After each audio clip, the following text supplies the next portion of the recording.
My name is Amber Geis, and as long as I can remember, I've been passionate about people. I was in a very dark season in which I lost myself.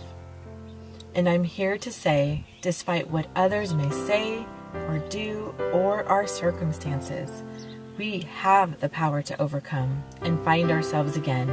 We all have a story. Let's unveil the mask.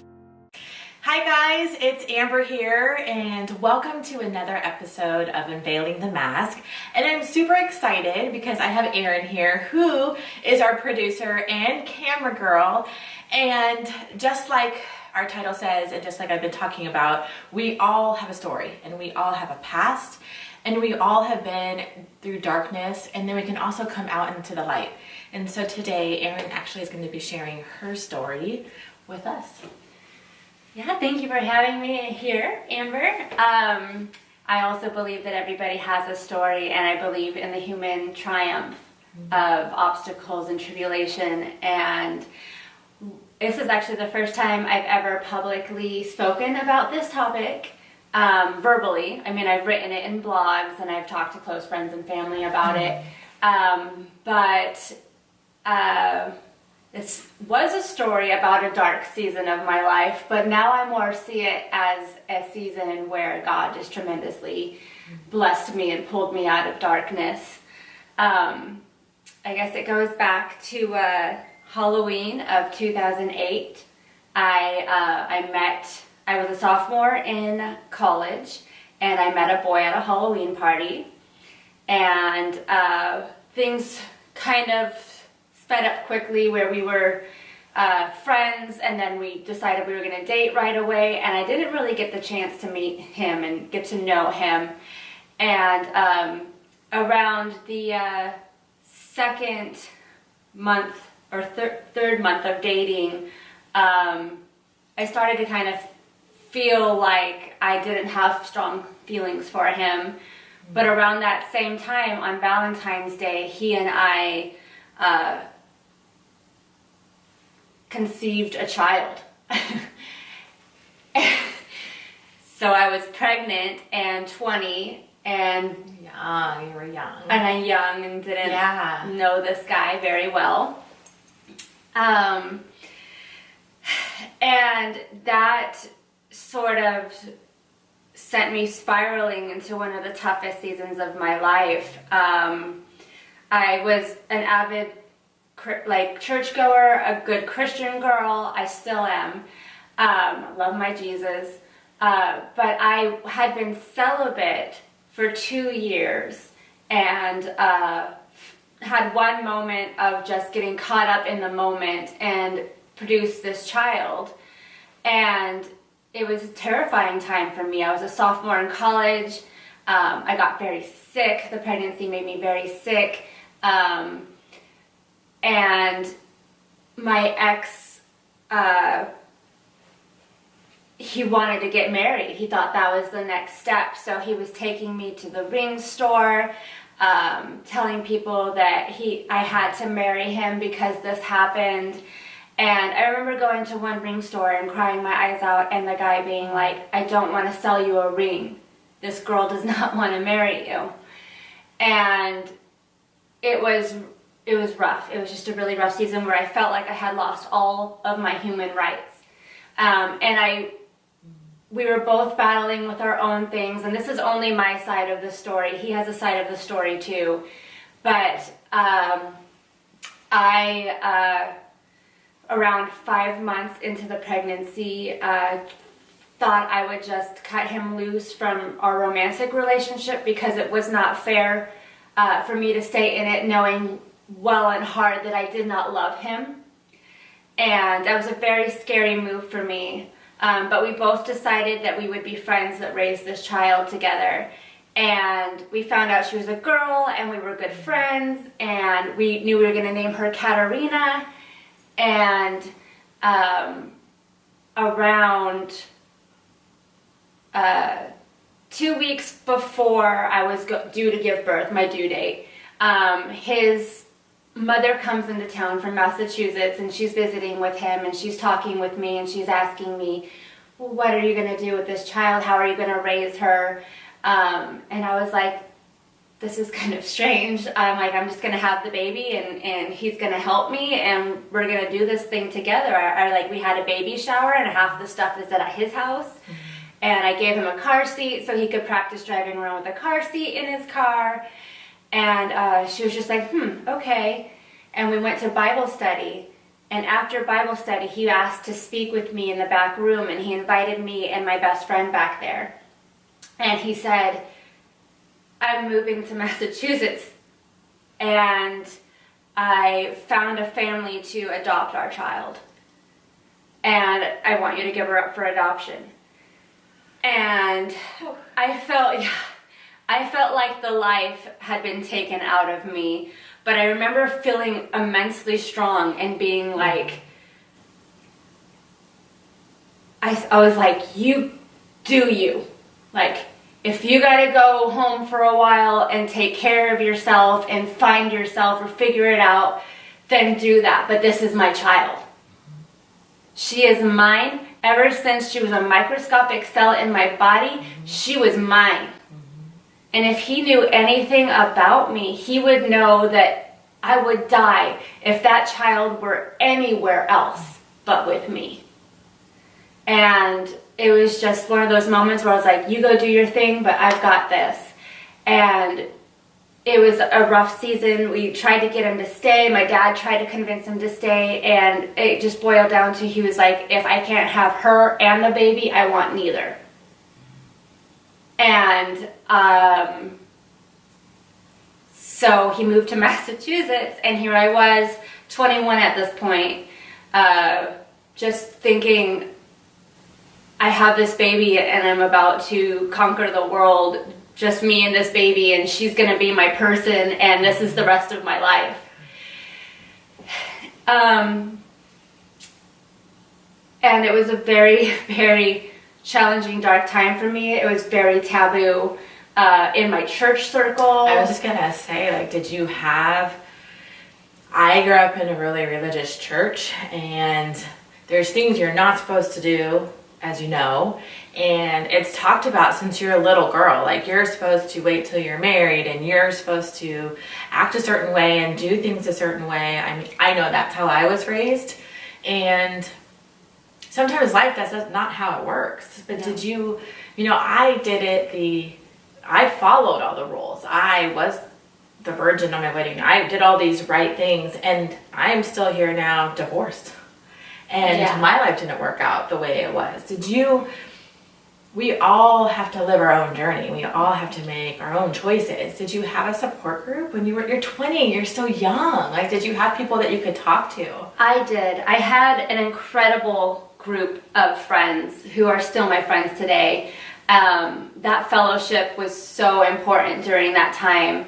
But it was also, I just felt like an alien. Like, I felt like the elephant in the room a lot of the time, because I was still going to my college group Bible study, and I knew the pastor at the time didn't really know how to address it. It was not something he had dealt with in his young adult Bible study before, a woman having a baby out of wedlock. It was a little bit like a taboo, like don't touch it kind of topic, but they were very comforting to him, and they were letting him give like sermons and speeches at the Bible study, and it kind of made me feel like, because I had this past life before I was a Christian where I was more promiscuous, that obviously I must have been the corrupter of this poor young boy. And there was a lot of feelings and lies I was believing about myself through that time, that like I had corrupted him, that I had stolen his innocence, that I had done this. It was me, and he was the victim. And I had friends that were telling me the truth and were like, no, you guys did this together. Absolutely. We both had to deal with the shame and the sin of conceiving our child, But let's stop right there just for a second. Yeah. It's a beautiful thing. Yeah, conceiving was not the shameful thing. Yes, you got a beautiful faith girl. Yes. And that I'm sure you would never trade that in a million years. Right? Right. No, I wouldn't trade any season of my life if it meant I wasn't going to have her. Yeah. Like, do you think that maybe for women, especially in the church, I mean, if everybody's kind of more real about it, like people are having sex, right? Yeah. I don't know. Is there a way I feel like we should be taking that taboo. You shouldn't have had to suffer like that. Yeah. And beat yourself up so much because you made a mistake in other people's eyes. Yeah. Do you know what I mean? Yeah. It's just hard for me. It's hard for me to hear because I've been yeah. there in different situations with the church and things like that. So I don't know. Yeah, it was, I mean, the immense amount of shame I felt was so bad. It was so terrible, and I know that God didn't want me to feel that way. Oh. And this is not what He had planned for me. But I was still relatively a new Christian at the time, and I just felt like I had failed the class. Mm-hmm. And I felt like everyone was looking at me like this bad person that did all these bad things, and obviously he was more in the right and I was in the wrong.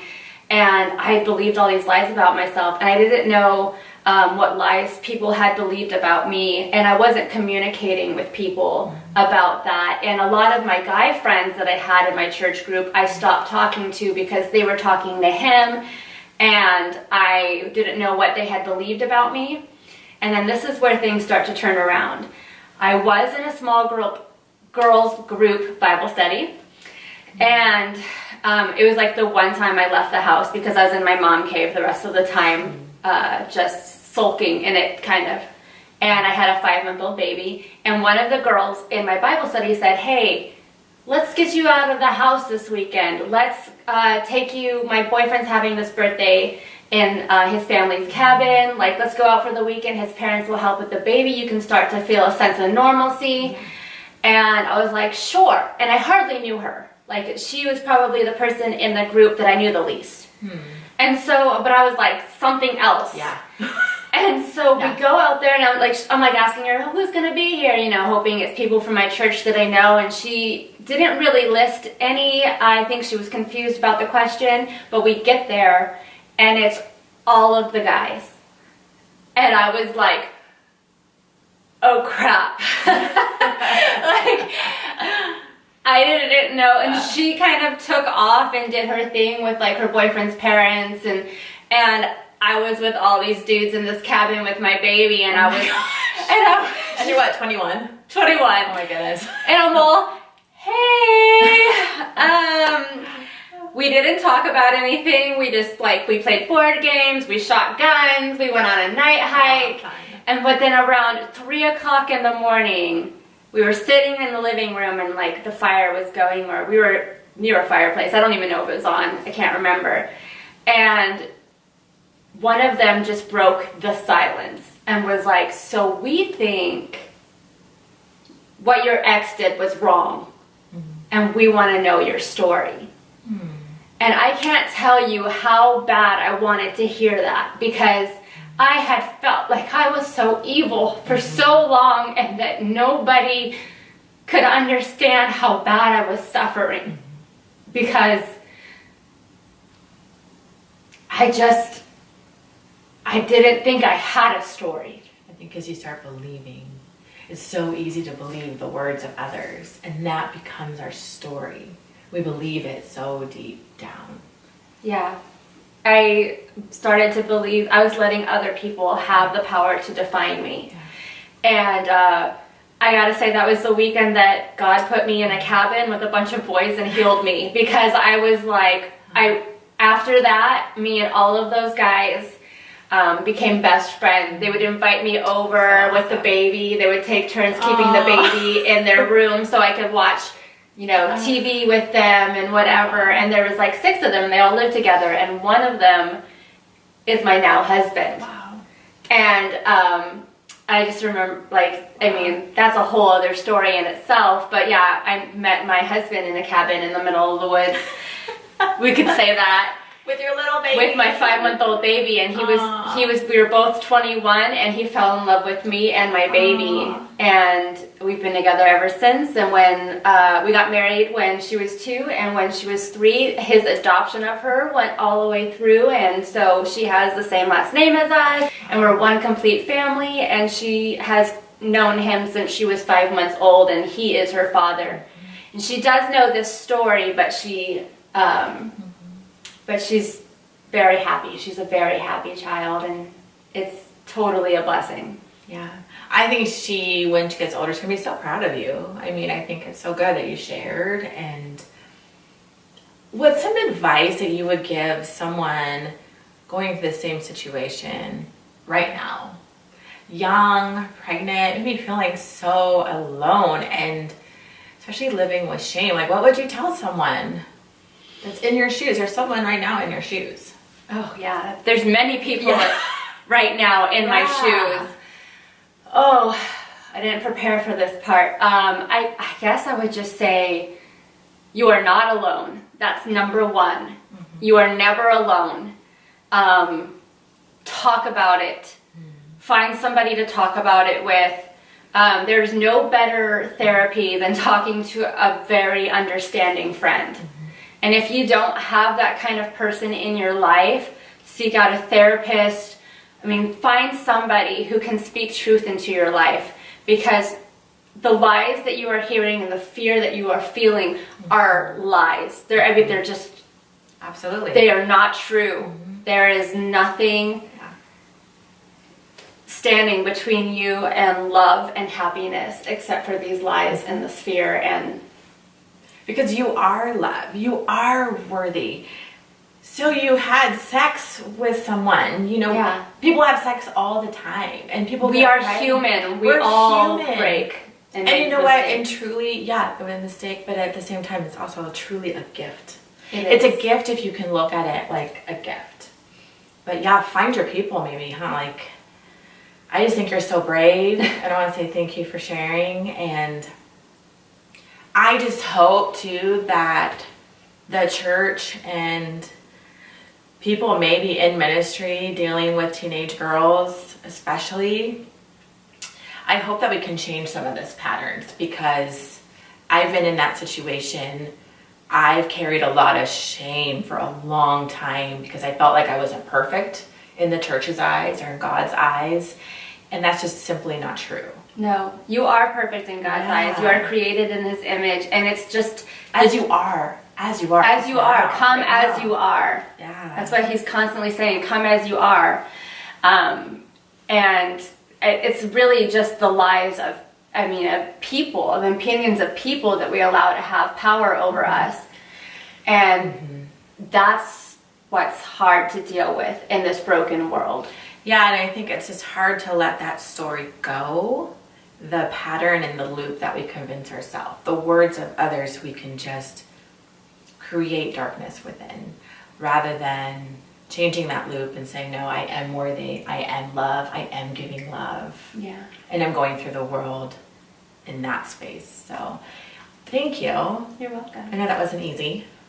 It's never easy to tell your truth sometimes and to unveil the mask. Exactly. You know, but I think especially if people are struggling, if you're in a dark space right now, I know when I was in a dark space, I would listen to other people's stories over and over. That's what I would listen to podcasts and stories, and that's kind of how I got the idea of this show, because we are all going through something. And if we all hide what we're going through, we can never help each other. We cannot heal. We can't heal. So thank you. You're welcome. So until next time, I will see you guys back here in a week.